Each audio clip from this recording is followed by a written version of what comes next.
Okay, I think we're at 7:05, close enough. Everyone got the printout. Welcome everyone to our second virtual guest speaker. First off, let me thank Ryan for all of his help and support in putting this together. Thank you, Ryan. Don't know that we can do much without you. Equally and more important, thank you, Kathy, once again for all of your time and effort and reaching out to our guest speakers and coordinating all of this. Absolutely incredible job that you do for our society, Kathy. So thank you so much appreciated. So let me just reiterate what was sent out. As you know, Kathy prepared this, and we have Joe Schwarcz is speaking on the coping with the curse of the COVID virus. Long-standing warnings by infectious disease specialists that a pandemic of some sort was inevitable generally fell on deaf ears, at least until COVID-19 reared its ugly head and changed the world almost overnight. No more ignoring the experts. Now we are hungry for any morsel of information that can be provided. But the problem is that the experts are also stymied. There are just too many unknowns. Still, we have made some headway when it comes to measures to reduce infection, and almost every day we manage to shine a bit more light into the dark crevices of the gloomy world with which the coronavirus has cursed us. Hopefully, sometime in the future, we will again be singing Merrily We Roll Along. But for now, choir practice is a risky business. So Joe Schwarcz is a director of McGill University's Office for Science and Society, excuse me, which has the mission of separating sense from nonsense. He is the recipient of numerous awards for teaching chemistry and for interpreting science for the public. Dr. Joe has hosted a radio show on science for 40 years, has appeared hundreds of times on television, and writes regular newspaper columns, and is the author of 18 bestsellers. He has been awarded honorary degrees at Athabasca University, Cape Breton University, the University of Windsor, and Simon Fraser University. Professor Schwarcz is also an amateur magician. Listen, if he can make magic out of this coronavirus, I'm in. And often spices, sorry, this doesn't stop, up his presentations with a little magic. So without further ado, ladies and gentlemen, Linitzer members, please let me welcome Joe Schwarcz and for a really exciting hour of what's happening. Joe, it's all yours. Is Joe here? Did Joe leave us? Ryan, can you make sure Joe is... He's muted, he just has to unmute himself. Can you unmute yourself, Joe?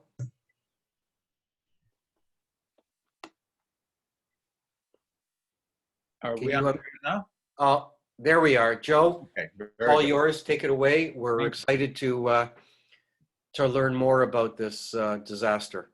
Well, for about the last 6 months, let me just see what's why we're not progressing here. There you are. I think we're okay. For about the last 6 months, this is the picture that we've been confronted with in magazines, books, on TV, etc. What we're looking at here, of course, is the coronavirus that is threatening to basically blow our life apart. And it is so far succeeding pretty well at doing that. We're in the midst of a pandemic, but we've dealt with these kind of things before. So let me just start out by making a distinction between epidemics and pandemics. An epidemic is sort of a small-scale pandemic. It starts with an outbreak of some disease, and it progresses rapidly, but doesn't go around the globe, whereas a pandemic does. A pandemic affects many, many countries. And of course, now we're seeing the ultimate, because virtually every country in the world has been affected by this situation. So let me give you just a couple of examples of previous epidemics. Napoleon had to give up his conquest of Russia in 1812 when his army was struck by typhus. And the soldiers were totally decimated. Out of about 500,000, only about 6,000 managed to return to France. Most of the others had died of typhus.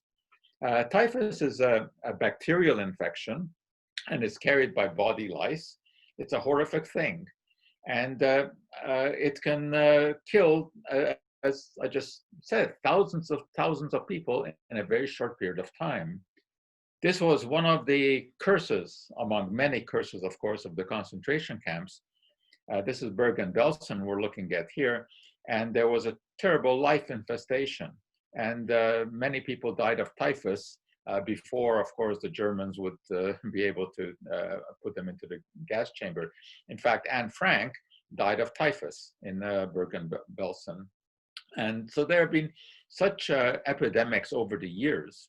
In the Warsaw Ghetto in the early 1940s, there was an epidemic of typhus. And this is very interesting in terms of our COVID situation now, because there were a lot of very smart doctors in the Warsaw Ghetto. And they knew that the only way that they could battle this typhus problem was by quarantining some people. But you can imagine how difficult that was to do in the Warsaw Ghetto. But nevertheless, they managed, and they were able to curb the spread of the disease. And just recently, we had an intriguing scientific paper published on this. And you know, sometimes the present parallels the past. And we're seeing the same kind of stuff going on now in trying to battle COVID as they were then trying to battle typhus. And then, of course, we had other epidemics. We had SARS in 2003. It killed close to 1,000 people. And then the pandemics, which, of course, are on a much larger scale. In the 14th century, we had the Black Death or the bubonic plague, which killed 1/3 of the European population. This is a disease that is borne by fleas. The fleas get infected with bacteria, and the fleas live on rats, and that's how the disease gets spread. And again, millions of people died in this particular pandemic. Interesting enough, doctors who administered to the sick would wear masks, not because they knew that masks were protective. In fact, they were not protective because this was not an airborne disease. But they wore these masks then because there was the smell of death in the air. And they would put aromatic herbs into the beak in the mask, and in order to protect themselves against the obnoxious smells. But one of the interesting features that came out of the bubonic plague was the notion of quarantine, because in Italy, they observed that when they kept sailors away, then the people in the city would not get infected. And this started the whole concept of quarantine, which comes from the Italian for 40 days, because sailors on any incoming ship were supposed to stay on the ship for 40 days. So we have, because of the bubonic plague, we had the quarantine. There were some terrible aspects to this plague, other than just the disease killing people. And Jews, unfortunately, were often the scapegoat, because the story was that they were spreading the disease. And there were incidents of Jews being rounded up and burned because of the epidemic of bubonic plague, which they were said to have started, which of course was total nonsense. Then much more recently, we have had the AIDS pandemic, and that has killed people all over the world, but now at least we have some drugs to control it. Although we've been looking for a vaccine for 40 years for AIDS, and that vaccine has not materialized. So there is absolutely no guarantee that vaccines can emerge. And we have no guarantee that vaccine will emerge for COVID-19, although I think there's a good bet, as you will hear, that something will come out. Anyway, the AIDS pandemic was due to the HIV virus. So now we're getting into viral pandemics. And this is, of course, where things get interesting for us. Because in 1919, we had a situation which very closely parallels the COVID-19 that we are looking at now. So we have a 100-year spread between these two horrific events. It was called the Spanish influenza, which really was a misnomer. It did not start in Spain. It most likely started in the US, spread to Spain, and there was a lot of newspaper activity in Spain at that time, and it got a lot of publicity. That's how it became the Spanish influenza. And again, the parallels, churches, schools, and shows were all closed. And people were told to wear masks. And they did, mostly. And of course, try to influence others to wear masks as well. But not everyone did. Well, so far here, we don't have quite such strong arm tactics, although there's chance that fines are going to be administered for people who don't wear masks. But so far, no one has been shot for not wearing a mask. Many activities then moved outdoors. As you can see, barbershops moved outdoors. There were exams of temperature, just like we have today, and many people died. Even hockey was affected. The Stanley Cup was called off because of the influenza pandemic.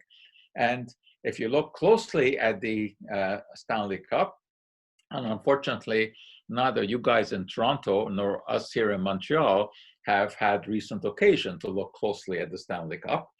But if we did have a chance to look at it, we'd see that in 1919, the Montreal Canadiens were playing Seattle, and the series had to be abandoned because of the influenza epidemic. And of course, this is exactly what happened this year. The season had to be paused, and of course, later on it came back to life, although in a very, very different fashion. Dr. Thomas Tyler-Tuttle was a public health consultant, and he wrote a very interesting book back then about the principles of public health, where he advised people what to do, including staying away from each other, wearing masks, etc. And his views got a lot of publicity. Newspapers carried it. Keep away from crowds, for example, was one advice that Dr. Tuttle gave. Also, walk to work instead of taking public transportation. Don't spit on the sidewalk. Avoid excessive fatigue. Exactly the kind of advice that we are still hearing today from the experts. We are told, like they were then, to have open windows, to make sure that we get a lot of air, we get a lot of circulation. There were disinfectants which were promoted. Lysol was around 100 years ago. Lifebuoy, as you can see, came to life as a health soap. But there was something else, another interesting parallel, is that Dr. Tuttle, who was an expert, was not believed by everyone. There were people who defied his advice, exactly like what we see happening today. Dr. Fauci is sort of a modern day reincarnation of Dr. Tuttle, giving the same kind of advice, and unfortunately having the same kind of problems of people not listening. And we have demonstrations against Fauci. We have the President of the United States saying that he doesn't agree with Dr. Fauci, which is of course itself a ridiculous thing. He has no right to say that he doesn't agree. He has no scientific background whatsoever. He should have no say in what is going on in the scientific world relative to COVID-19. And it's even a ridiculous thing to have a debate between Trump and Dr. Fauci on an issue that Trump knows absolutely nothing about. Anyway, Dr. Fauci has just told us a couple of days ago that there likely is not going to be an end in sight of this terrible situation we're dealing with until the end of 2021. Whether this turns out to be right, who knows? I mean, I don't have a crystal ball. Actually, that's not true. I do have a crystal ball. And when I look into my crystal ball, I do see that virus, and I don't see it going away very quickly. There's some glimmer of light at the end of the tunnel, as I'll describe to you, but it isn't shining very brightly. back in 1920, I mean, eventually the pandemic kind of ground to a slow halt when herd immunity kicked in, which really meant when enough people had died and enough people had overcome the disease and developed immunity. And unfortunately, I think that is what we're looking forward to here as well. We need to learn some lessons. We need to do the things that they were told to do back then, and we're being told to do now. We have to abide by the advice of experts, because if we don't do it, history will repeat. And we've seen this often in many areas of life. If you don't learn from history, you're condemned to repeat it. And we don't want to repeat the influenza pandemic of 1919, when between 25 and 50 million people in the world died. We are approaching 1 million right now with COVID-19, but hopefully it won't go far beyond that. So now we're up to date on what has happened in history. Let's start to focus in on the matter of interest, which of course is COVID-19. And our story starts in China, in the province of, or in the city of Wuhan, in southern China, where the virus emerged. And it dates back to probably late December, early January, when authorities there noticed an increase, an outbreak of a rare kind of pneumonia. They didn't publicize this too much, and that is a problem, because we didn't get wind of just how serious this was until much later. Very likely, it all started in what is called the wet market in China. It's called a wet market because they constantly had to hose down the ground because of the killing of the fish and cutting them and butchering animals, etc., not under very sanitary conditions. And these wet markets, very popular, at least they were up to recently very popular in China. And that is because there's a belief in traditional Chinese medicine that there are certain foods and animal products that have very specific health properties. And this is why these wet markets were very, very popular. Unfortunately, it was also here likely that the virus transferred from an animal to a human. The very specific wet market has now been closed down in Wuhan.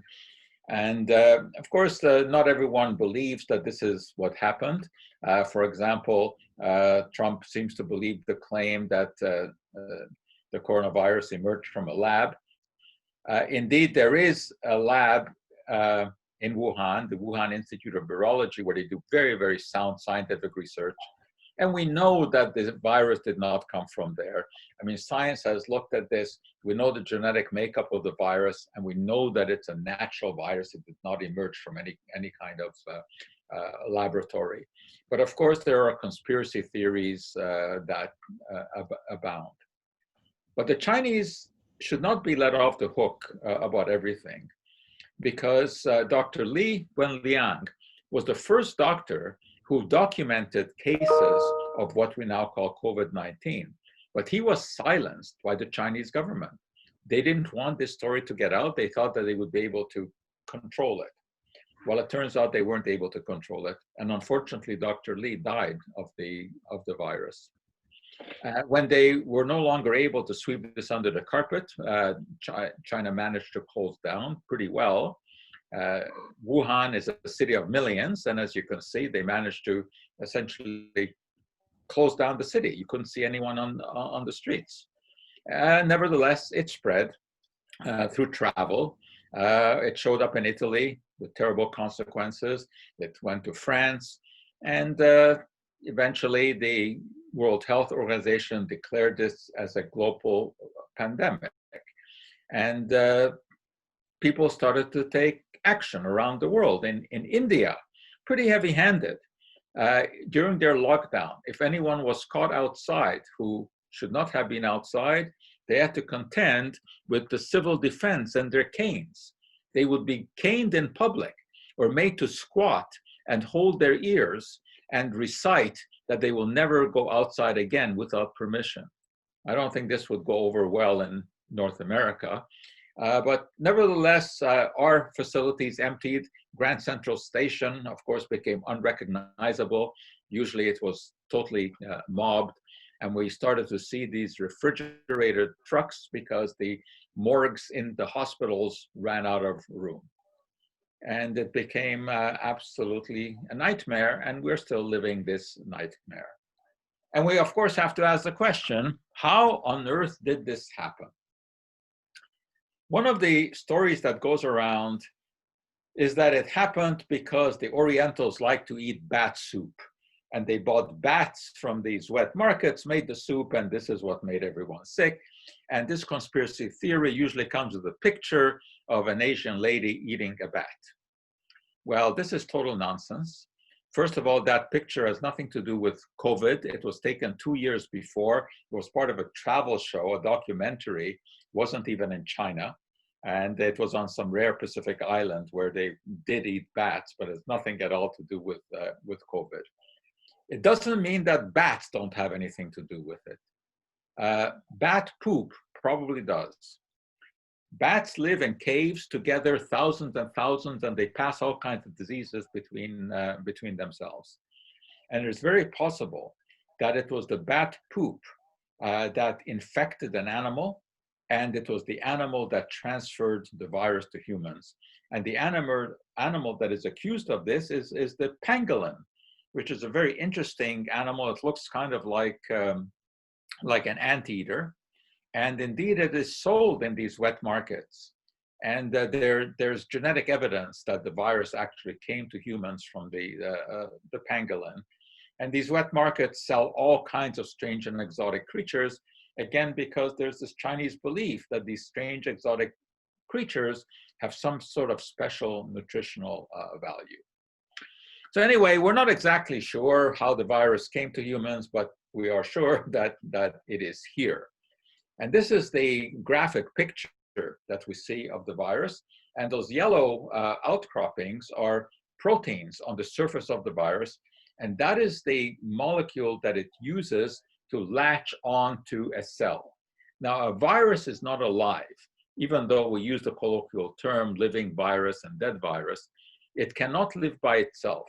A virus has to infect a cell. And it does so by injecting its genetic material, its RNA, into the cell. So as we open up the cell here, you can see the coiled molecule RNA, which basically gives instructions on how to construct proteins.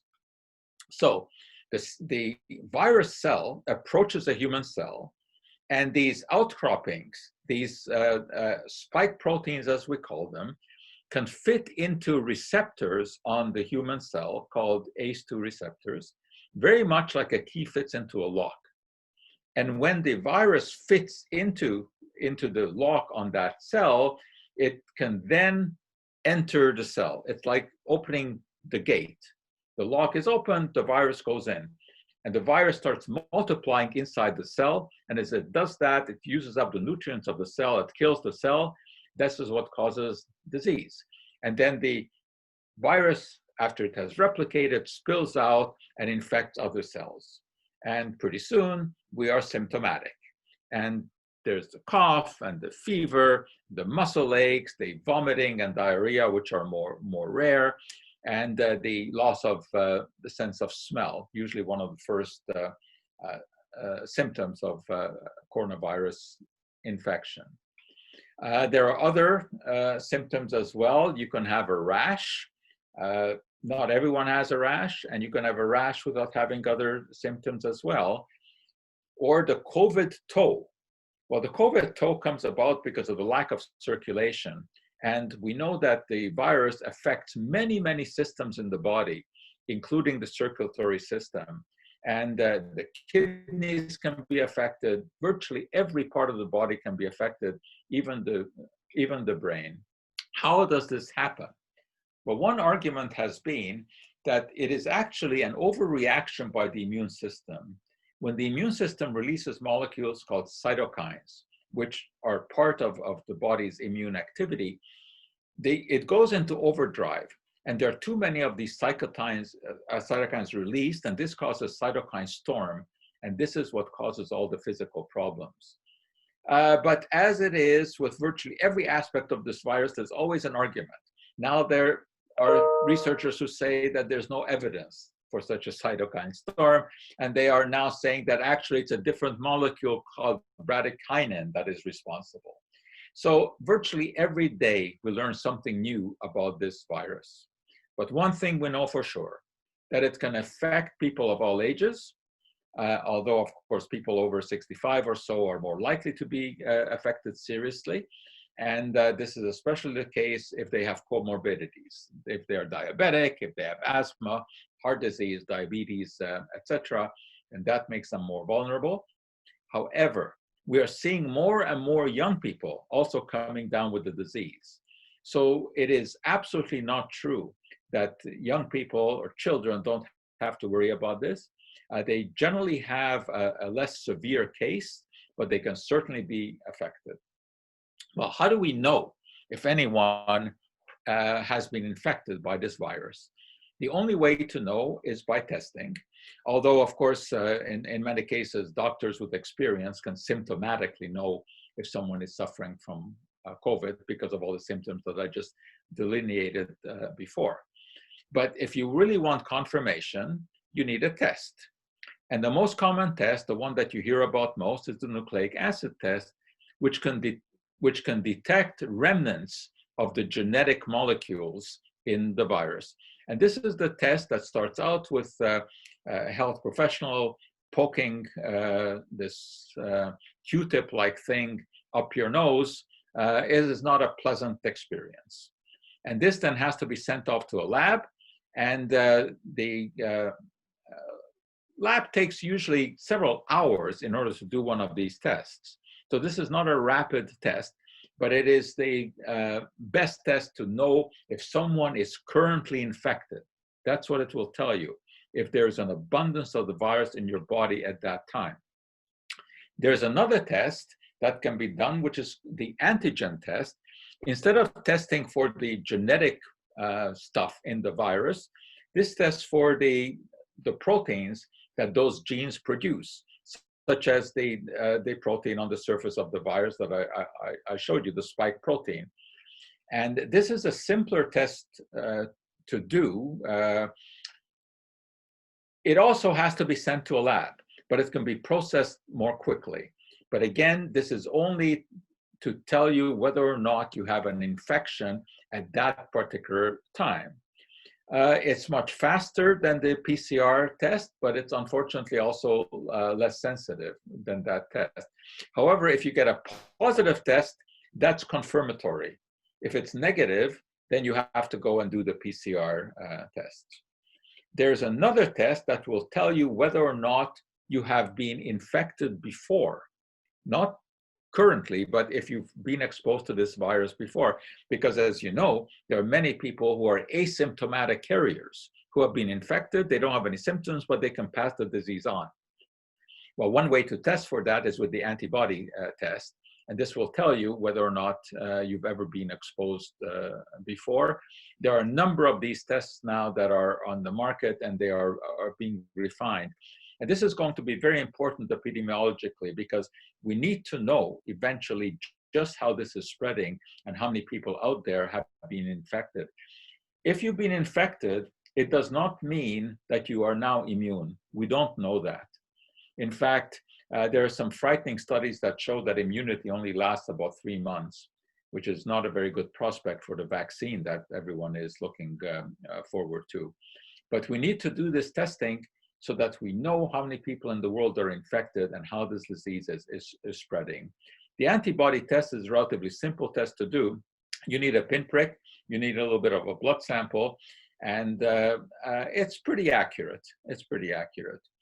Now, in terms of accuracy, there are 2 parameters that are looked at. The sensitivity, which is the chance that you get a correct positive result, and the specificity, which refers to getting a correct negative result. Obviously, we would like both the sensitivity or specificity to be 100%, but that is never the case. But if you're up into the high 90s, then you're looking at a pretty reliable test. And obviously, there's a great deal of research activity, and we are going to have better and better tests. And I think not too far in the future, we will have a home antigen test. Next question to ask, and hopefully answer, is how is this terrible disease transmitted? Well, it is transmitted through the air. That's the most likely mode of transmission. And it is by the droplets that we sneeze out, that we cough out. That's where the virus hides. I mean, those droplets are mostly moisture, but inside of the droplets is the virus. And depending on how large that droplet is, it can travel a distance that is determined by the pull of gravity. In the very large droplets, of course, they will fall to the ground very quickly. The small droplets go further. Just how far they go, well, that's kind of subject of debate. Some of the recent studies have shown that the very fine droplets can go up to 26 feet or so. However, those droplets are very small, and chances are that they probably don't carry enough of a viral load to cause infection. This is why normally we say that 6 feet is the good distance, or 2 meters to keep in mind, because chances are that the most infective droplets will have fallen down before they can reach anyone 2 meters away. But this is not a steadfast rule. We know, for example, that there was that interesting example of the choir in the state of Oregon, where there were a bunch of people in a very large room. And they already were taking care. They didn't pass their documents back and forth. They didn't shake hands or anything. But there was a person in there who was infected and infected a large number of the others, even though they never came close to them. And they were certainly more than 2 meters away. So in an indoor environment, especially when you're expelling a lot of droplets by shouting or by singing, there's a chance that those droplets can travel quite far. We've also seen this in meatpacking plants where people are very close together. They're not singing, of course, but they are talking, they are expelling their breath. We've seen this in call answering centers, anywhere where you have a lot of people indoors breathing at each other. And all you need is one person to be infected, and if you don't have proper ventilation, you can in fact be infected at more than 2 meters away. This is a very interesting story from China. This is the restaurant that you're looking at, and the circles are tables where people sat. And the yellow dot, A1, is the person who originally was infected with the virus. He didn't know and went to eat in this restaurant. And the red circles are all the people who got infected within a couple of weeks. And this is because of the way that the air circulated in that restaurant. And so it's a question of just where the air conditioners are, how the ventilation flows. But as you can see, there were people who were infected who were certainly more than 2 meters away. So today, a lot of attention is being paid to ventilation in indoor spaces. We know, for example, that in bars, the virus spreads very easily. We had a case last weekend in Quebec City where a bar turned out to be a hotspot, and dozens of people were infected from one person by going to a bar. This is something else that we don't like to hear. This is very recent, just came out yesterday, where they did a survey among people who tested positive for the coronavirus. And it turned out that a significant percentage of them had eaten at a restaurant within the past 2 weeks. So the evidence is mounting, unfortunately, that this whole business of physical distancing is the key. That is what we have to do. We have to look at each other as if we were potential explosive devices, as disturbing as that is. Now, you probably have heard stories about the possibility of the disease being passed through poop. Actually, this is not the case. The only thing that we know is that remnants of the virus, but not infective doses, have been found in the feces. And this isn't so surprising because, of course, if someone is infected with the virus, you'd expect some of it to come out of the body. But we don't have any evidence that anyone has been infected by fecal matter. However, it is an interesting way to potentially monitor whether or not there are infected people around. And universities are doing this in dorms, for example. They will monitor the sewage system to see if there's any remnant of a virus, and then they will check to see if there may be anyone who's infected in the building. But I don't think we need to worry about it being passed through fecal matter. Of course, it is always good advice to close the toilet when you flush it, but that's obvious not only for this particular virus, but for bacteria as well. There's also the question of whether or not the virus can be transmitted by touching a surface. It is, in theory, possible. If someone coughed or sneezed on a surface and you touch that surface and then you touch your nose or your mouth or your eyes, it's possible. It's not very likely because the dose would have to be an infective dose. You'd have to have enough viral particles. Very, very unlikely. But we do know that the virus can survive on a surface. It remains viable. And the New England Journal of Medicine a couple of months ago published a study which got a lot of publicity, which showed that on a copper surface, the virus does not last very long. It lasts longer on cardboard and even longer on steel or on plastic. This study, however, I think was not realistic because the dosage of the virus that they would put on these surfaces to study it was far greater than anything to which we would be exposed. So there has been a lot of criticism of this, and most experts will agree that it's very unlikely that transmission takes place via a surface. But nevertheless, I mean, people have become neurotic about wiping everything, cleaning everything, using all kinds of products. They're using bleach, they're using hydrogen peroxide, they're using alcohol. Well, there's nothing wrong with using these because, of course, these will disinfect not only the coronavirus, but bacteria that we have on kitchen surfaces as well. But soap and water will also do this job.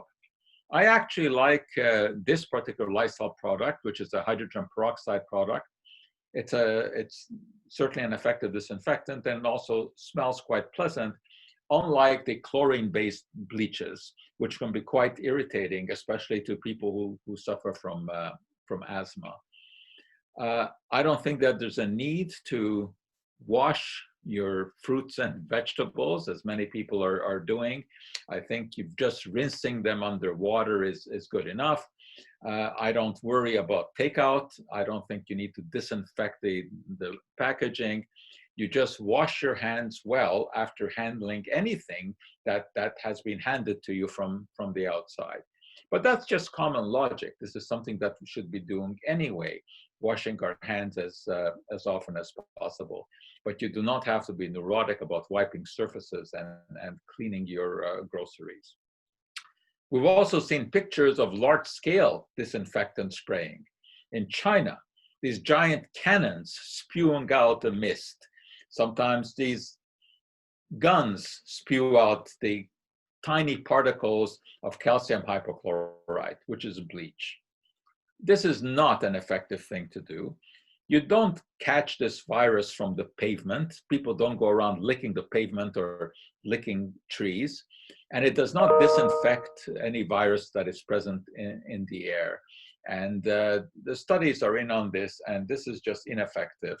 I think this was being done mostly to please the public, to show that, give them some confidence that something is being done. But there's absolutely no point in this kind of random spraying.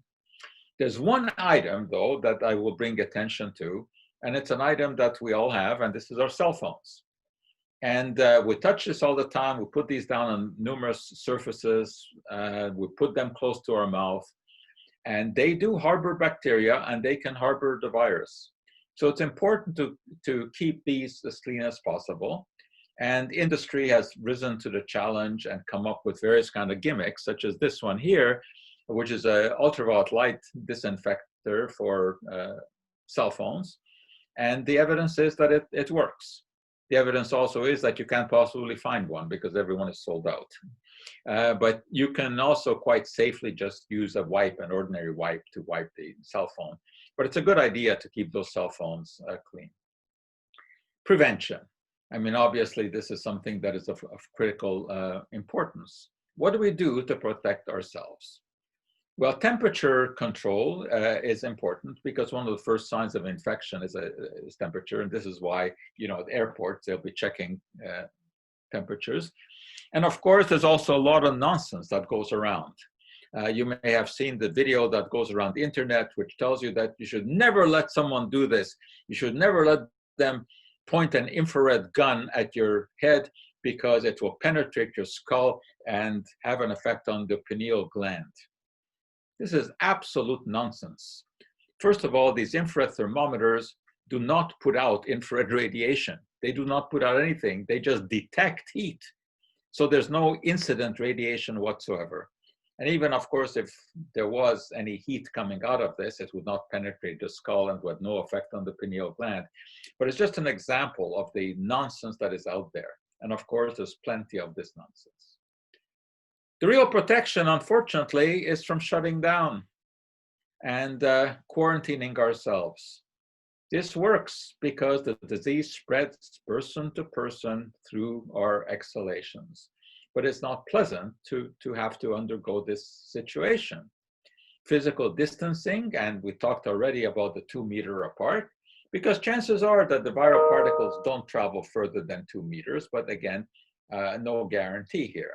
And we're getting used to distancing ourselves. We ride the subway, we've learned to live with these X's so that we don't get too close to each other. People are coming up with all kinds of inventive things so that they can eat close to each other and still be protected. The gyms have to come up with novel ideas because people are scared to go to the gym. So now you can kind of go to the gym and exercise in your own cubicle, or you can go to school and be in your own cubicle with the mask. And, you know, I mean, this seems like a cartoon arrangement, but unfortunately it's very real. And it's turning out that this may be the way that we have to live our life, at least in the short term. If you want to hug your grandchildren, people have come up with safe ways to do this. I think that this is probably an overreaction because exposure also has to take into account the time that you spend with an infected person. So I think hugging your grandchildren who basically don't come up past your waist anyway, they're not going to be exhaling in your face, and they're not going to be doing this for a long time. I think the benefits of hugging your grandchildren outweigh any of the detriments. I don't think that this is a very risky situation. But everyone has to take special care. Television programs. What about all those kissing scenes, you know, that we used to see on The Bold and the Beautiful? You can't have that anymore. So you know what they're doing? They're substituting mannequins. And in the last few days, there have been all kinds of articles written about latex kissing and how the actors are relating to this. And I can tell you that this is going to be great for the ratings of Bold and the Beautiful because everyone is going to want to see how you have sex with a mannequin. And they, of course, are working on that. Many shows are using mannequins. As long as you're filming from far away, you can fill up your scene with mannequins and they look real, and you don't have to worry about the actors getting too close to people who may infect them. Well, getting close, of course, is the real story. And this is why masks are effective, and they are. This is not just an opinion. We now have all kinds of studies about the efficacy of masks. They protect others from us, and they also protect us from others. The very large particles that we exhale, many of them are going to be trapped by the mask. Now, it's true that the smaller ones go through, but you're still filtering out a large percentage of the droplets. And the small particles will come through from someone else, but still, they will be slowed down. Some will be absorbed by the mask.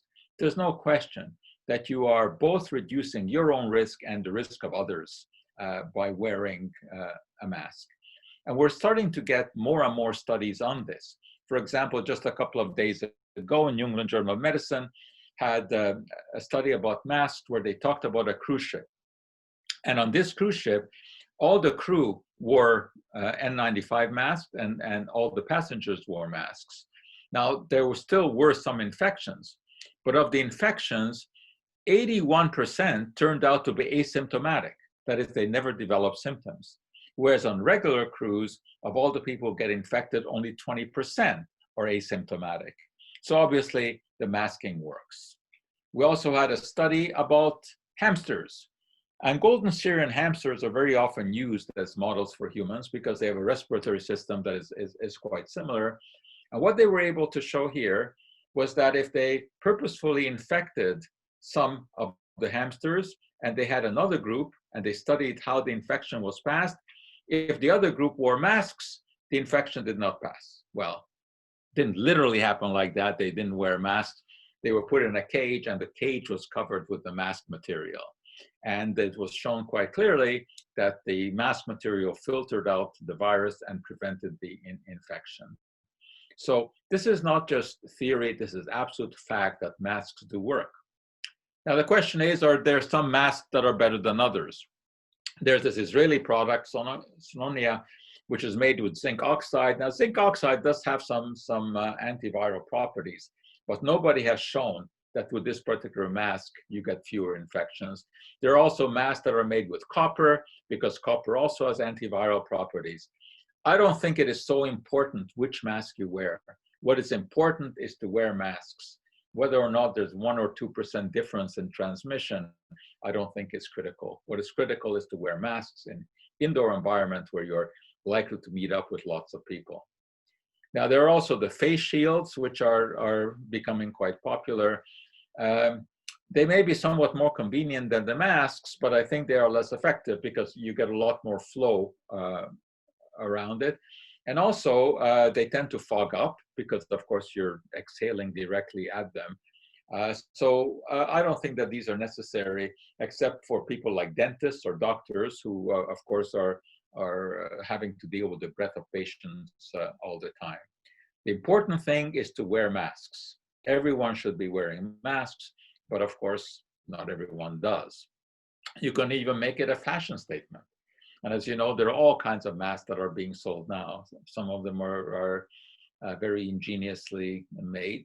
Some people, of course, overdo it. There's always those who will overdo anything. I don't think that we have to wear top to bottom protective gear when we go outside. You have to be reasonable. But there are many unreasonable people out there. There is the whole world of the anti-maskers. This lady who says she's not going to wear a mask, it interferes with her civil liberties. This is in Florida. And she also makes the case that she doesn't wear underwear because she thinks every part of the body has to breathe. I mean, this is so ridiculous, it's not even worth talking about. You have organizations, you know, that say, well, you can't interfere with my civil liberties. Nobody can tell me, it's my body, it's my choice. I don't want to wear a mask. And they're even organizing tomorrow in the United States, mask burning parties, believe it or not. Strange as that is, it's pretty hard to believe. What is even harder to believe is that this has come across the border, and we have it in Montreal too. I'll talk about that in a moment. But these anti-maskers very often will point a finger at Sweden, because as you know, Sweden did not enforce a lockdown. And the story is that they're doing well despite this. Well, that story isn't quite correct. The fact is that while Sweden did not enforce a lockdown, they advised it. And the Swedes take their government's advice. This is a very socialistic state. They have good principles. They like to work together. This is the way that Swedes line up at a bus stop anyway. They socially distance. And furthermore, Sweden has actually a very high death rate from the coronavirus. So no, they didn't have the answer to this. And they're not on the verge of developing herd immunity. So it's really a myth that somehow the Swedish model is something that we should have followed. Now, I said that in Montreal, there have been demonstrations. This happened on Saturday in Montreal, a large demonstration, several thousand anti-maskers together with the anti-vaccine people and a lot of other crazies like the UFO proponents, the flat earth people. All of them rolled into one. Things like oxygen is essential. Well, you do not impair your ability to inhale oxygen with a mask. This has been shown very clearly. They also have brandished these placards and flags, the QAnon, which is one of the most ridiculous movements in the United States. This is this idea that there's some Satan-worshipping pedophilic cannibals headed by Hillary Clinton and George Soros running some kind of operation to undermine the Trump government from the basement of a pizza shop in Washington. I mean, this sounds like a ridiculous joke, except that it isn't. People believe in this, these nonsensical conspiracy theories. It's enough to make you want to pull your hair out. And it's just amazing that serious situations like this bring out the nuts. And there are a lot of them out there, but they're not benign, because with their anti-masking, they're infecting us with the virus, because many of them, of course, are asymptomatic and they can be spewing viruses all over the place. All right, well, what do we do once we get infected? There are all kinds of quack treatments out there. And this is not new. Quackery, of course, has always been with us.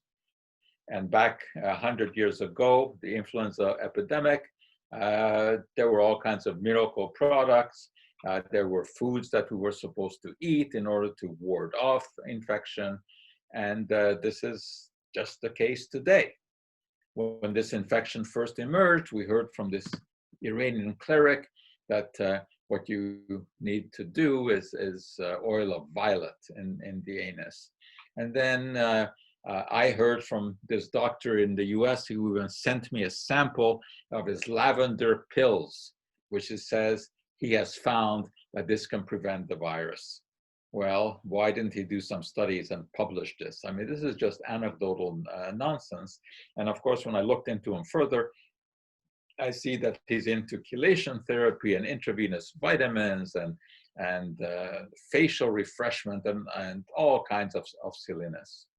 But it's par for the course. Whenever you have a disease that science does not have an answer for, then the quacks will rush in to fill that void.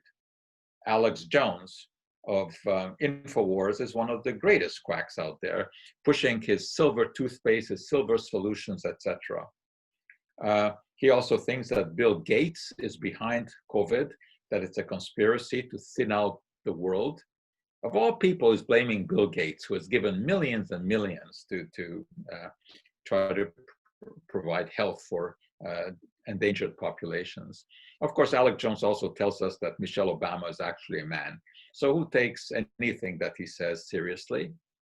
Except that 40% of the American public buys into this kind of nonsense. They buy into the fact that there are secret remedies that the FDA is keeping away, which would work against COVID-19. They've managed to convince people that miracle mineral solution, which is a solution of chlorine dioxide, which is a bleach that is used commercially, it's actually a dangerous material, that this can be used by humans. This apparently is where Trump got this idea, where he suggested in a press conference that injecting a disinfectant as a treatment might work. This, of course, gave rise to a lot of humor. But it was not so humorous when poison control agencies across the US started to get calls from people about what is the danger of ingesting bleach, because this was suggested by the president. Then there's the copper zapper. This is just a piece of copper that you shove up your nose. It's supposed to kill the viruses in there. And of course, they give you the reference of how copper has antiviral activity, which it does, except that it has to have contact with the virus for quite some time.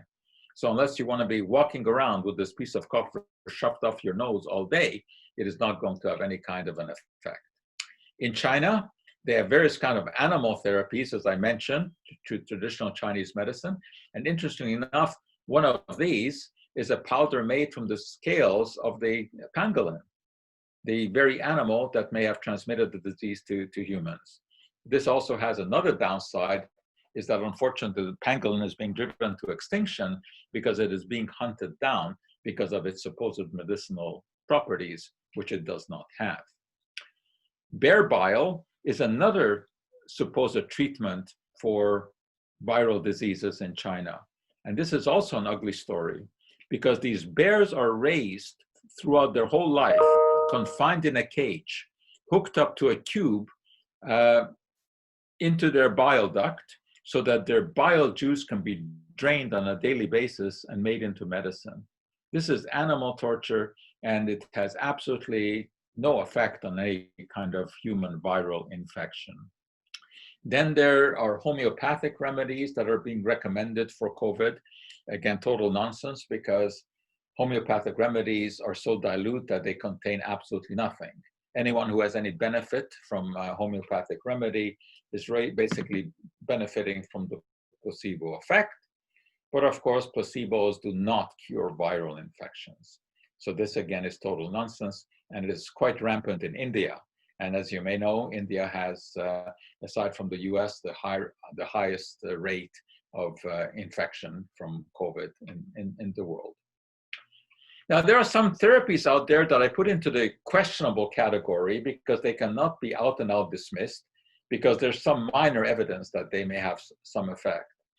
And they maybe can be looked at a bit further. And in this category is hydroxychloroquine. Again, this is the substance that Trump has embraced and pushed.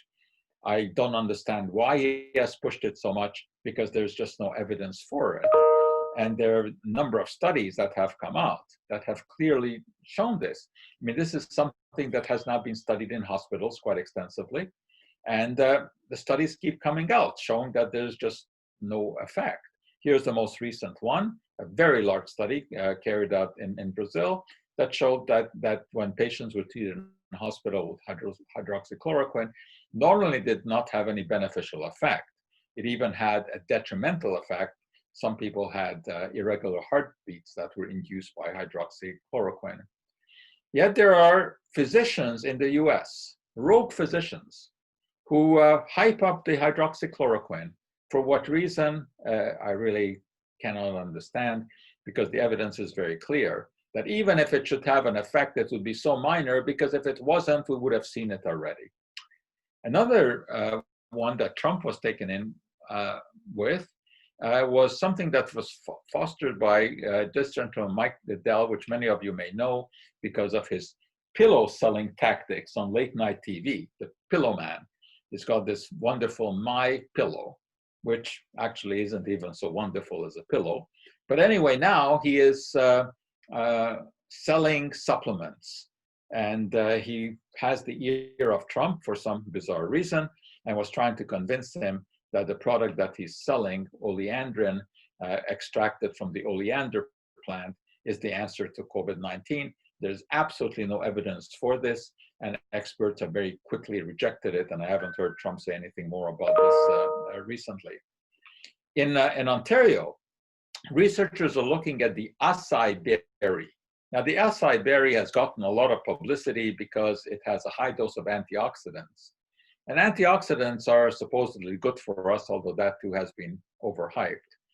And there's no reason that I know of why one would think that acai berries would be effective against the virus.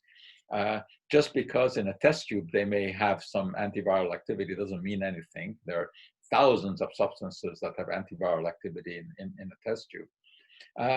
I think that this is probably not going to pan out. They are organizing a clinical trial, which is the right thing to do. If you have a hypothesis, you want to test it and prove it.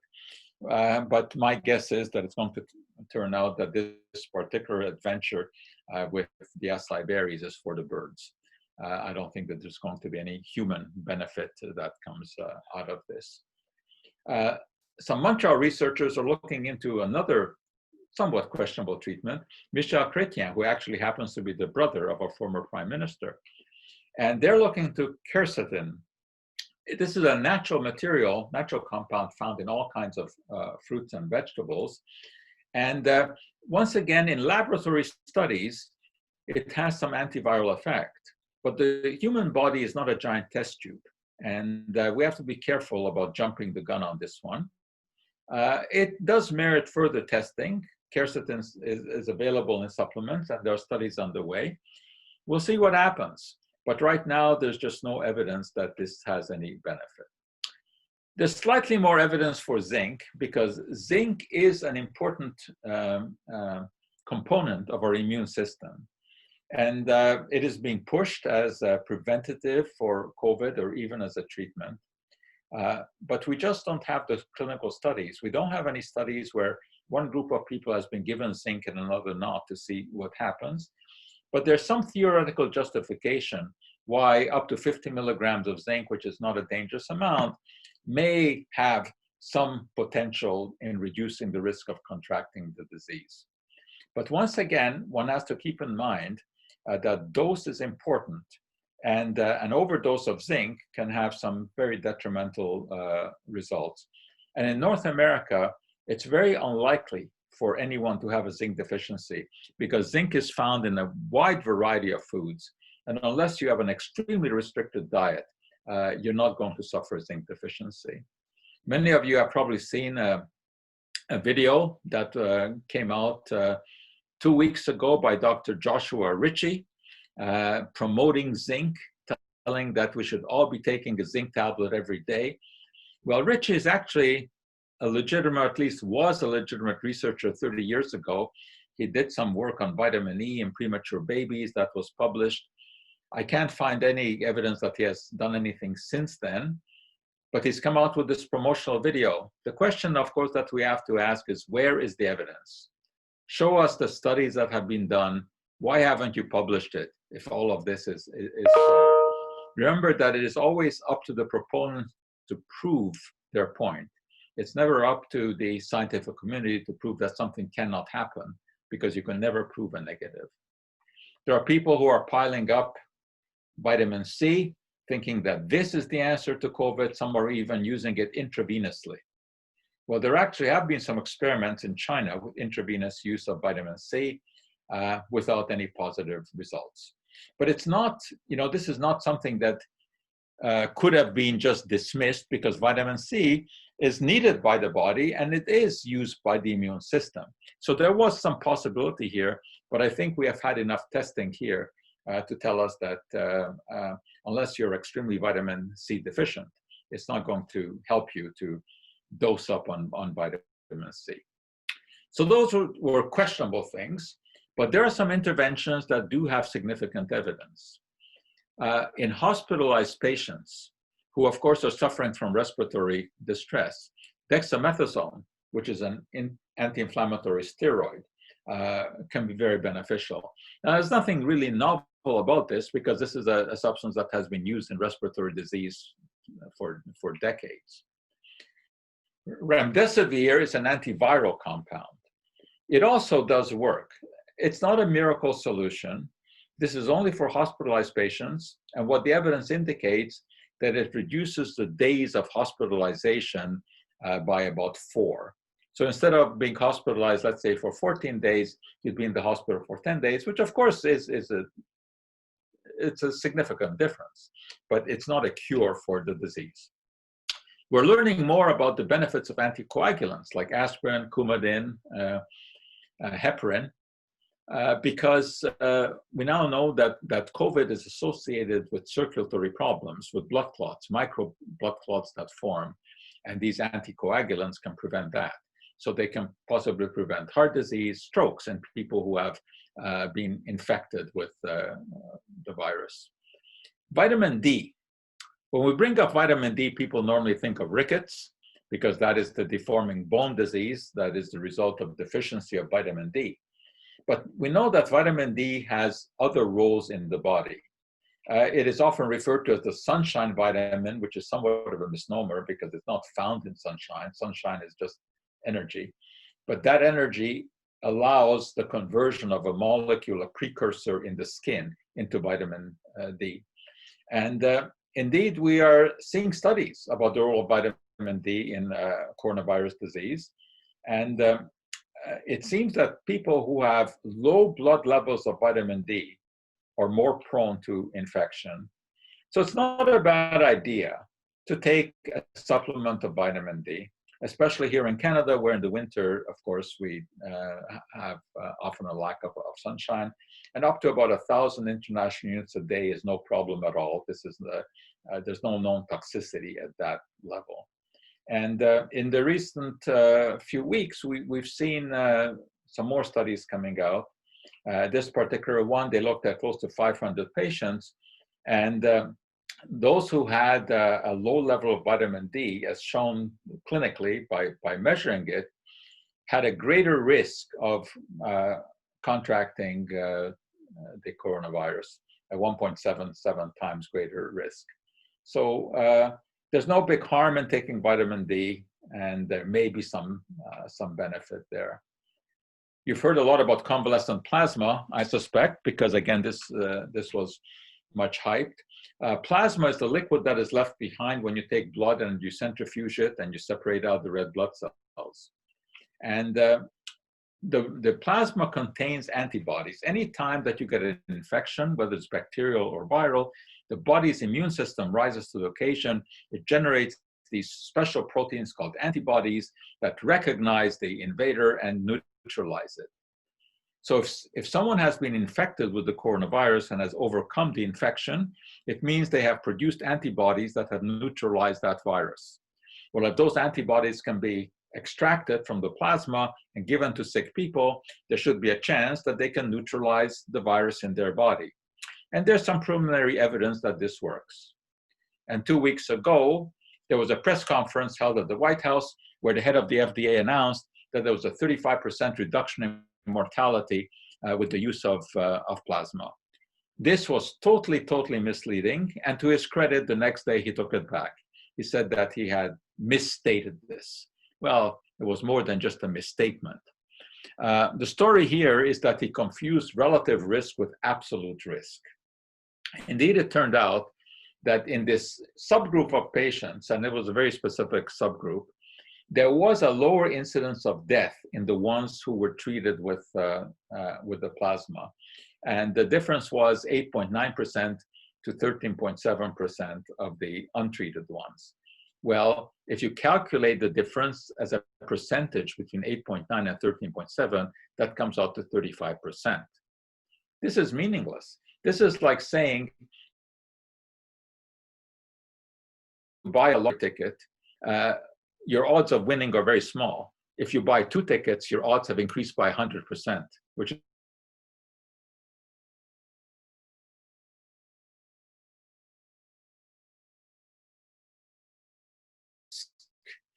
the difference was only about 4.8 when you don't look at it in percentage, you look at the real number. So it's 4.8 lives that would be saved out of 100, which is not insignificant, but it's certainly not 35%. We need more work, though, on this convalescent plasma, because even the National Institutes of Health in the US says that so far, there just is not enough evidence that this should be routinely used. But there are a number of trials across the country that are investigating this further. And then, of course, we have the great hope of the COVID-19 vaccine. And a lot of eggs are being put into that basket. Question is, are these eggs going to be fertilized? Will they hatch into something? And the jury is really out on this. But let me give you a very quick perspective of what is being done, because there are several different methodologies that are being explored in order to get a vaccine. But all of them target this spike protein on the surface of the virus, because that's the protein that it uses to infect a cell. So if you can develop an antibody specific for that protein that can bind to that spike protein, it will prevent it from being able to enter a cell. Well, one way to do that, obviously, would be to inject the virus into a person and let the body develop antibodies, but you don't want to inject an active virus into a person. So what do? You take this virus and you try to keep most of it intact, but you destroy its genetic material so it cannot reproduce. And there are chemicals that can do that. Formaldehyde, for example, is one. So you can treat the virus with the formaldehyde, inject the inactivated virus that still has the spike proteins on its surface, and hope that the body will make the mistake and think that this is a live virus and generate antibodies to it. That's one approach. This is called the attenuated virus or the inactivated virus. So this is a weakened version of the virus. You're trying to trick the body into thinking that there's an active virus in there, hoping to produce antibodies against it. But the big breakthrough in terms of potential for vaccine came when Chinese researchers very early on, last January actually, published the genetic blueprint of the virus. So they revealed exactly what the sequence of genes is in this virus and what the genes are that code for the production of this spike protein. What that means is that you can then produce the protein itself and inject that as a vaccine. How do you do this?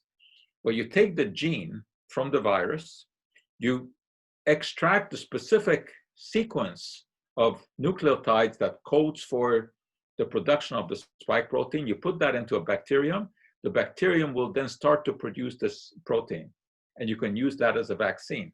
Again, tricking the body into thinking that there has been infection by an active virus. And this is the approach that most of the companies now are pursuing. And you have probably heard of the so-called Oxford trial or the AstraZeneca trial. And they are very actively pursuing that format, as well as pursuing what are called viral vector vaccines. Now, this is yet a different approach. Here they take a virus that is not one that can replicate in the human body. They have found one in chimpanzees. It's a virus that can multiply in chimpanzees, but not in the human body. And what they do is they modify the genetic code of this virus so that it can produce the spike protein. So they inject this virus into the body, again, tricking it to develop antibodies to the spike protein. And this is the study that is also being done by AstraZeneca and Oxford University. And last week, they ran into a problem where they had to temporarily halt the trial because one person developed a side effect. But now they have restarted the trial. So we'll see what happens. But there's potential there. This is the same technology that is used in the so-called Russian vaccine, although we don't really have very much data on what the chances of this being effective because the Russians just haven't released that data. The most active research now is in the area of nucleic acid vaccines, where you take the RNA, that is the genetic code of the virus itself, and inject that into the human body. It goes into the human cell, where it will then start producing the spike protein, and the body will develop antibodies to that spike protein. This has never been done before. There are no vaccines on the market with this technology, but there's great hope for it. This is the one that is being pursued by Moderna, and that's the reason that their stocks have gone way up. Of course, the question that is now being asked is whether or not all of this stuff, including this new vaccine which uses the RNA directly injected into the body, whether or not there's enough research that has been done to prove that this is safe and effective. Well, so far, nobody has been able to show safety and efficacy in the long term because there just hasn't been a long term enough. And there's concern that there's somewhat of a rush in getting out this vaccine, and that there are shortcuts that are being taken, especially because the White House is putting on a great deal of pressure because obviously they want the vaccine out there before November 3rd. That's what Trump wants. It is not going to happen. It certainly should not happen. Scientists are agreed that that would be rushing things because not enough trials have been done. And while there have been some phase 1 trials where you take a small number of subjects and you see whether or not the vaccine is safe, not testing whether it's effective or not, those have been done because those take several months.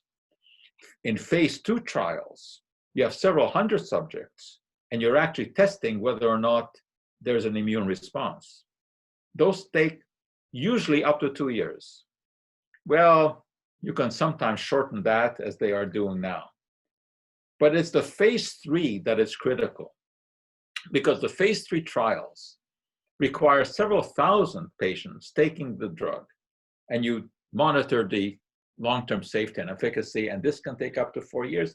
In fact, before now, the fastest that any vaccine has ever been put out is 5 years. And now we are just a few months into this.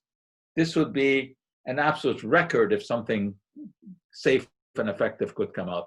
I don't think it is possible, because you can shorten the research time. You can shorten phase 1 and phase 2. You can't shorten phase 3. I mean, you can make guesses, because we know historically that if there are side effects, they generally show up in the first few months, not years after. But we won't know how effective this virus is for years, because you have to have a large enough population to see whether or not it is working in the population. And keep in mind that if a virus is successful, we're talking about, at best, 90% success. We also have a situation now where you have 30% of the population saying that they are not going to take the vaccine no matter what. So we have 90% success. You subtract the 30% who are not going to take it. So at most, we have 60% success rate, and that is below what is needed for herd immunity.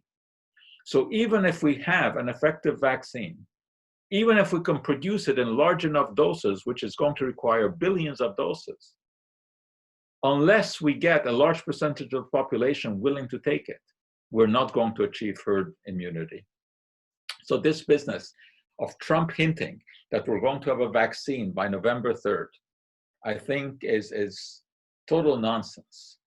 We cannot possibly have a vaccine that is proven to be safe and effective in such a short time. We can make a guess, maybe an educated guess, and the vaccine can be rolled out. It's possible that we'll know from the phase 1 and phase 2 trials that there's something that's safe enough, but we won't know that it's effective. So I think it may be pushed out, except that the heads of all the pharmaceutical companies who are involved in this yesterday came out with a statement saying that they are not going to allow politics to interfere and that science is going to rule. And this was a pretty emphatic statement that was put out. And as you know, pharmaceutical companies are in competition with each other, but they all agree on this, that they're not going to allow politics to determine when this vaccine is going to come out. My guess is that a reasonable time frame to have a vaccine put out onto the marketplace is maybe early next year. And to know whether or not it is going to have a significant enough impact is going to be about 2 years. We're not going to have a vaccine in a few months, as many people hope. But hope is not the same as scientific fact. Eventually, I think we will have a vaccine. We will have to convince people to take the vaccine. And together with, unfortunately, enough people dying who have the chance of developing herd immunity, and I think Dr. Fauci is very close to, it's going to turn out to be right in his estimate that 2021 is when we're going to be looking for, end of 2021 is we're going to be looking for some relief here. If you look at some of the data, the way things are going, I mean, the US, of course, is horrific. Far, far more than in Europe or in Canada. We're not doing too bad, but in the last few days, we've seen a rise, both in Ontario and Quebec. We were down under 100 new infections every day. Now we're back up above 200. I think people are getting COVID tired. They're taking risks that they weren't taking before. They're going to bars, they're going to restaurants, schools opening. I think we may be looking to another shutdown, especially if the flu kicks in as well. And I think that's why it's so important to get the flu shot as early as possible, because these are not mutually exclusive diseases. And if someone has the flu, that certainly impairs your immune system. makes it more likely to come down with COVID. But people, of course, are keen to have a simple solution.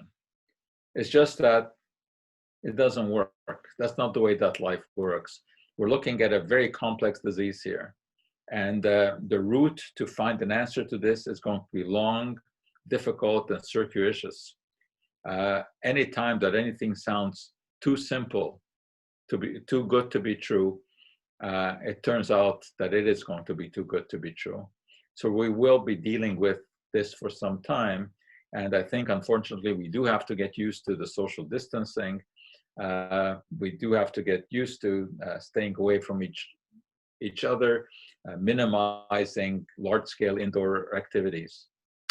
And we try to keep up to date on all of this through our office. We have a newsletter that you can subscribe to. You go to our website, and you can subscribe for free, of course. It comes to you every Saturday morning. If you have any questions, you can always email me. There's my email address. And I hope that I've been able to give you a little bit of insight into this rather complex but interesting business. I don't see a very bright light at the end of the tunnel, but neither do I see total darkness. I think that there is a glimmer there.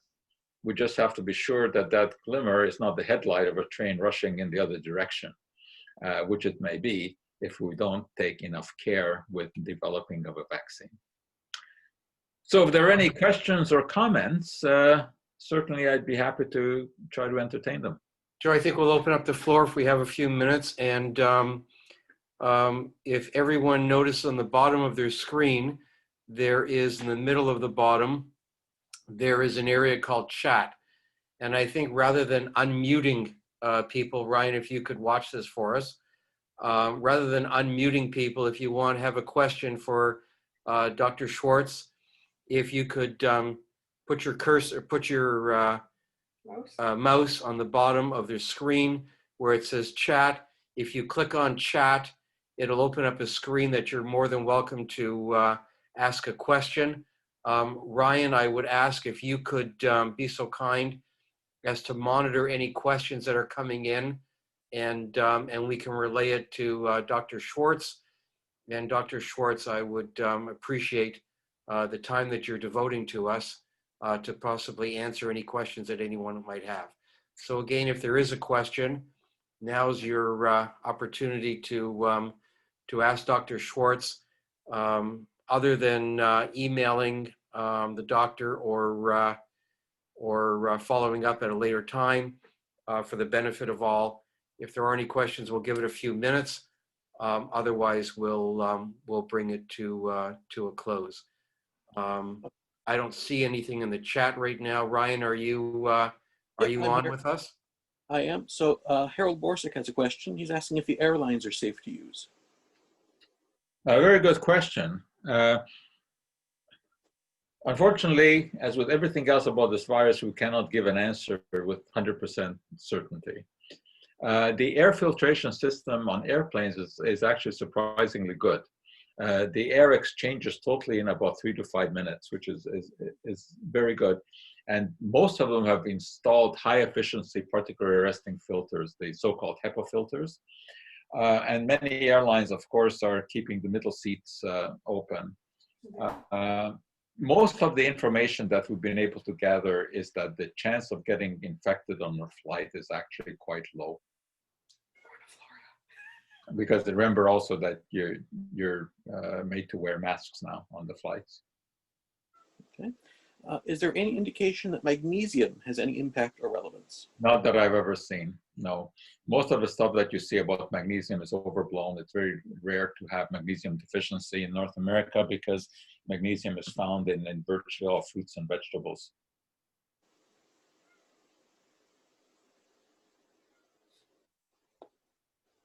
How are we doing, Ryan? I think those are all the questions we have so far. With one other, complication, I mean, that is being talked about a great deal, and that's the psychological implications of this whole business. With the fact that humans who are inherently social creatures are being to basically live an antisocial life. And that's going to have consequences in the future. I think, especially now as the winter sets in, there is going to be an increased amount of depression that physicians will have to deal with. A lot of people are basically going to be in kind of forced lockdown, even though it's not a government instituted lockdown. Just it's going to be dictated by the weather, and it's going to have consequences. So once again, if I could just reiterate, there seems to be some confusion on how to ask a question. If you go down to the chat box, where you can type into that chat box, if you just type in your question, if you do have a question, Ryan will be monitoring it accordingly. Dr. Schwarcz, while I have you for a moment, there is some difference of opinion as to whether or not wearing gloves when you go into specific or different types of facilities is necessary or not necessary. Could you address that for a moment? I think it's not necessary. Yeah, I don't think it's necessary. I think this comes down to when I talked about surfaces being transmitters. Again, there's a theoretical possibility that, if someone has just walked through the grocery store and sneezed on a can, and then you go in and pick that up and touch your face, I think that's a far-flung scene. The virus does not survive well in open air, especially where you have a lot of light, and in stores you normally have fluorescent lighting, which has a large ultraviolet component. That destroys the virus. I think as long as you just think about not touching your face, I don't think that there's a need to wear gloves. Great. Ryan, I think we have a couple more questions. Yeah, there's one more. Just another thing about gloves. You also have to, I had to explain this to my mother. If you're wearing the gloves and you touch something, you touch your face, the gloves aren't magic. They don't make the virus go away. So it's no different than not wearing the gloves. Yeah. Sorry. I don't think there's any point in gloves. So there's one here. To think that if we'd stayed locked down for another 14 days after planking the curve before the government opened up, not one place in North America stuck to the CDC protocol, not one. Right. I don't Because think it's not an easy thing to stick to. Being a lockdown is not a pleasant experience, and but unfortunately, we may have to do some very unpleasant things if we want to bring this to some sort of a halt. It's, sorry. It's a war against an invisible enemy. Yes. And that's a very difficult war to fight. It's much easier to fight a war where you can see the enemy. But here, it sort of seems all around us, and we're not exactly sure where it is and what to do. Oh, it is like I said at the beginning. It's a nightmare that we're living, and who would have ever believed a year ago that such a thing could happen? Except for some experts working at the CDC, who for years now have been making projections about, because as I said at the beginning, we have a history of epidemics and pandemics. Why should we think that we are now all of a sudden immune to this, right? I mean, if for thousands of years we have epidemics and pandemics, they're not just going to stop. And now we're experiencing that. In fact, there's a remarkable movie that was made, I think it was in 2012, called Pandemic. And that was made with consultants from the CDC in the States. You can see it on Netflix. It's remarkable because it basically is a prediction of the situation that we are living now.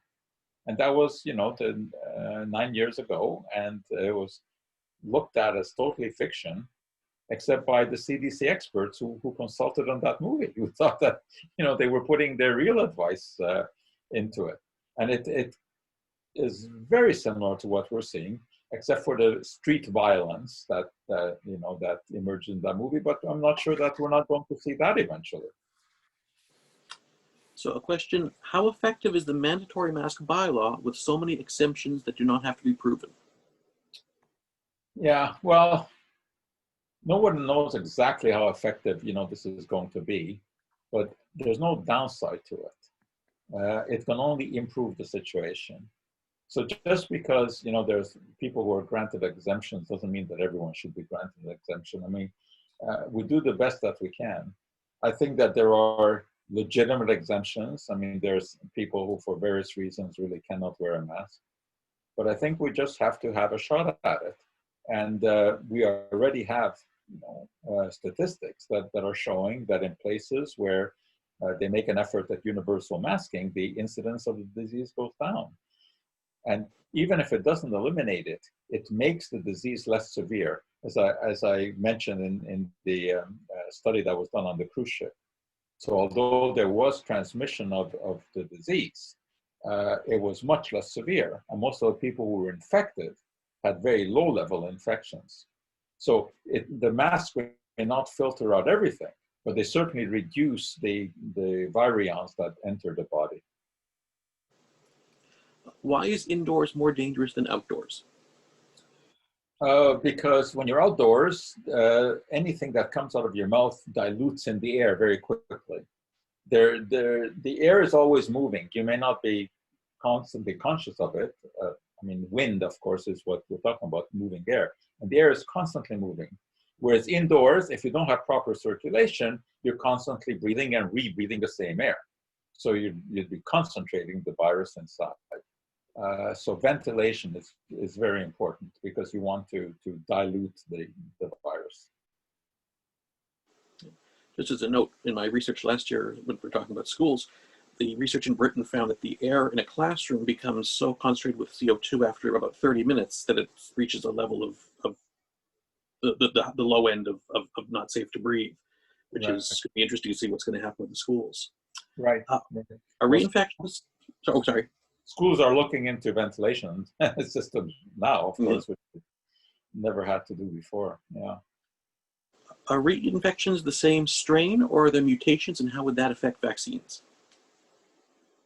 The virus is always mutating, but remember that there are millions and millions of genes in that virus, and the chance that the gene that mutates is the one that is going to affect the spike protein is very small. So while it's true that the viruses are mutating, that does not preclude the vaccine being effective, because the spike proteins probably are not going to change. Do you have a prediction as to the length of time schools will remain open? I think you can't make a universal prediction because different schools will have different issues. It depends very much on the class sizes, how they're able to space kids out. More importantly, what the ventilation is, to what degree they can have doors and windows open.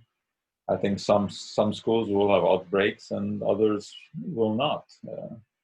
There's not going to be one answer to this. But I think that now, with the coincidence of the flu season, we're going to not have a pretty situation. I mean, I wish I could be more optimistic about this, but I think that's the reality, that we're going to have a tough autumn. Do you recommend upgrading to HEPA filters? Should it be a law in public buildings? It certainly improves things, and dental offices, physicians' offices now are installing HEPA filters. And so I think there is a big movement to improve ventilation in all indoor systems. And yeah, I mean, I don't know if you can make it a law, because I mean, ventilation systems in large buildings are very complex, and you can't just re-engineer the whole building. But yeah, ventilation is a very important thing. The more you can have air exchange, the more you dilute the droplets in the air, the smaller the chance of infection. The home filters, some of which are good, the filters that you can buy at, Amazon or Canadian Tire or whatever. But they generally process very small volumes of air. So you basically have to have one in each room. However, if you don't have someone in the house who's infected, then I don't think there's much point to it. Where you need these filtration systems is where you have unknown numbers of people who may be spewing out the virus, like in shopping centers and working environments. But at home, where you're in a family environment and there's nobody infected, there's nothing to filter out. So there, I think that's overkill. An Israeli source, can't remember the name, reported a 30-second test. Is there any truth to the ability to conduct very short-term COVID tests? Yeah, they're coming. They're coming. There's also one in Britain that they're testing now in airports. This is something where we know that the technology will happen. We know how to go about doing this. It's just it's a question of time. It's like, what can I tell you? It was like the challenge of going to the moon. It was only a question of exactly how and when, but we knew that is a problem that could be solved because we knew exactly how it had to be done. We knew all the physics and everything. It could be done. This is the same thing with these tests. We know what is involved. We know how to do this. It's just a question of working out details. So I think we will have tests, and that's going to be a very important breakthrough, because if you have a good idea of where there are large populations who are infected and where they are not, you know who to isolate and who not. That's really the key. Is we have to have some way of detecting the asymptomatic spreaders. That's the real problem here. I mean, if someone is coughing and sneezing, yes, you can tell them stay home and quarantine yourself. But what about the thousands of people out there who are harboring the infection and dispensing the virus without knowing it? If they knew it because there was a simple test, then of course, hopefully they would take the proper measures and isolate themselves. Okay. Dr. Schwartz, I'm going to cut it off. Ryan, we're going to cut this off at this point. We're running into longer than we certainly anticipated or thought we should be. Nonetheless, if there are questions, if you do need to get a hold of Dr. Schwartz through an email or through his newsletter, we will certainly provide any information to anyone who needs it. Meanwhile, at this particular point, first off, let me again thank Ryan for your help in monitoring this. Kathy Korsch, again, you've done an outstanding job. And of course, Dr. Schwartz, we can't thank you enough on behalf of our Linnitzer Society and certainly all the members that have attended today. We do extend our sincere appreciation for your time and in bringing us some wonderful, wonderful information. At this point, thank you again, Dr. Schwartz, and perhaps we could reach out at a future date time when more information is available that we can that you can enlighten us on and we can pursue accordingly. I want to thank everyone for their attendance today. Wish everyone a very, very healthy, a very happy new year to all, including Dr. Schwartz and his family. Chag Sameach and Shana Tova, and we'll talk soon. Thank you again, everyone. Have a wonderful evening. Shana Tova. Thank you. Shana Tova. Thank you. Bye, everybody.